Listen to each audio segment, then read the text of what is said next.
Students, आज हम समझेंगे कि इकोनॉमिक्स क्या होता है। तो देखिए, जो इकोनॉमिक्स है वो दो शब्दों से मिलकर बना है, ओइकोस और नोमोस से, और ये दोनों ही ग्रीक वर्ड हैं। ओइकोस का मतलब होता है हाउस होल्ड और नोमोस का मतलब होता है मैनेजमेंट।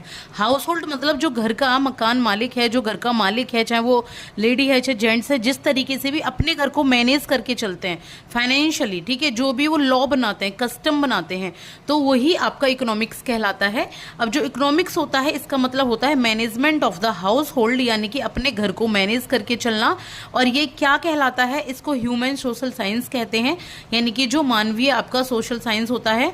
और ये इवॉल्व कब हुआ था, जब स्केर्सिटी ऑफ रिसोर्सेज हो गए, यानी कि जो भी आपका सामान है वो कम होता है प्रकृति के पास, लेकिन आपकी ज़रूरतें बहुत ज़्यादा होती हैं, तो उनको मैनेज करने के लिए इकोनॉमिक्स का इवोल्यूशन हुआ।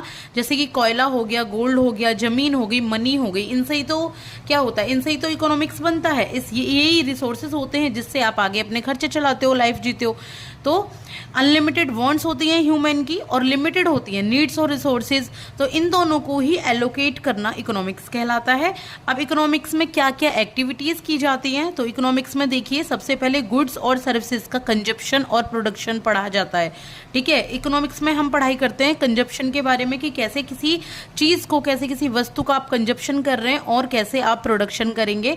Allocation of revenue among the production factors, जो भी आपके प्रोडक्शन फैक्टर्स हैं, लैंड, लेबर, कैपिटल, एंटरप्रेन्योर्स, तो उसमें आप किस तरीके से रिवेन्यू का एलोकेशन करेंगे, जो आपके पास धन है किस तरीके से उनको बांटेंगे कि अच्छे तरीके से वो रिसोर्सेज का एलोकेशन करें। इसके बाद study the ways which people use the available resources to satisfy their wants, ऐसे ऐसे तरीके अपनाएंगे कि जिससे लोग अपनी नीड्स को सेटिस्फाई करने के लिए जो हमारे रिसोर्सेज हैं उनको अच्छे तरीके से यूज करेंगे, टेक्नोलॉजी का यूज करके, ठीक है, मशीनरी का यूज करके किस तरीके से वो वे अपनाए जाएंगे।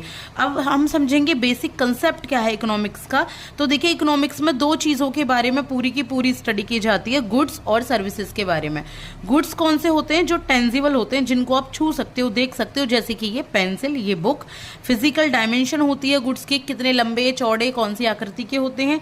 इंडिपेंडेंट एग्जिस्टेंस होती है गुड्स की, कभी कभी पूछ लिया जाता है एग्जाम में कि गुड्स की इनमें से क्या विशेषता नहीं है या क्या है, यानी कि इंडिपेंडेंट एग्जिस्टेंस मतलब किसी पे डिपेंडेंस नहीं है। गुड्स, ये बुक है तो ये है ही, ओन्ड बाई सम पर्सन, बस बुक्स को किसी ने ओन्ड किया हुआ होता है, अपने आप नहीं बुक कहीं से चल के आ गई। ट्रांसफेरेबल होती है, एक जगह से दूसरी जगह बुक्स को ले जा सकते हैं। और वैल्यू एंड एक्सचेंज अगर आप बुक को करते हैं तो इनकी एक वैल्यू होती है। सर्विसेज की बात करें तो ये इनविजिबल होती हैं, ये इनसेपरेबल होती हैं, ये पेरिशेबल यानी कि मिट नहीं पाती, और ये आपके नॉन